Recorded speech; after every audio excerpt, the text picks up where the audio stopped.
Echoes in the Waves. Chapter 1. The Midnight Encounter.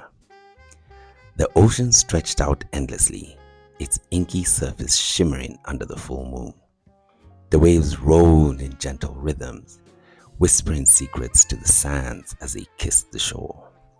Nyah walked slowly along the beach, her bare feet sinking into the cool, damp sand with every step. The world felt hushed, as if the night itself had paused to listen to the ocean's song. She came here for clarity.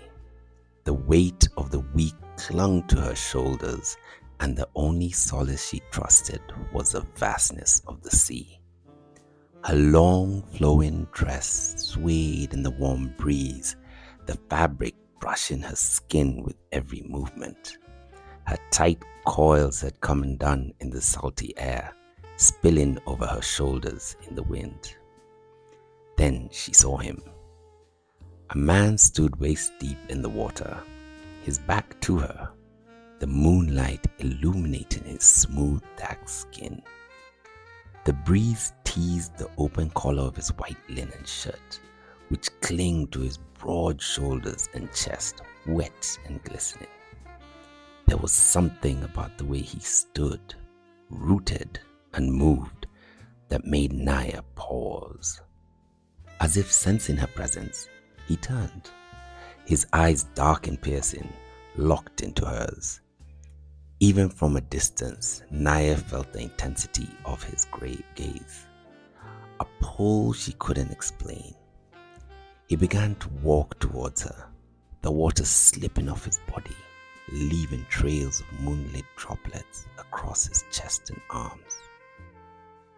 "Are you not afraid of being out here alone?" he asked, his voice deep and smooth, carrying effortlessly over the sound of the waves. "I could ask you the same thing," Nyah replied, her voice steady despite the sudden fluttering of her chest.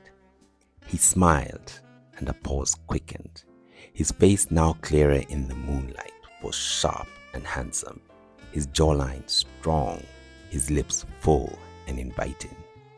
"Keenan," he said, extending a hand, his tone warm yet commanding. "Nyah," she replied, slipping her hand into his.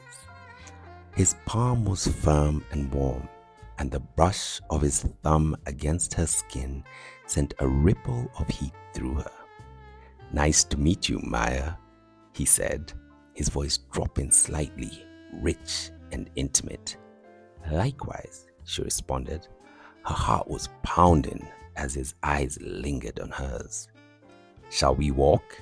he asked, gesturing down the shoreline. She hesitated, but only for a moment before nodding. Something about him felt irresistible, like the ocean tide steadily pulling her in.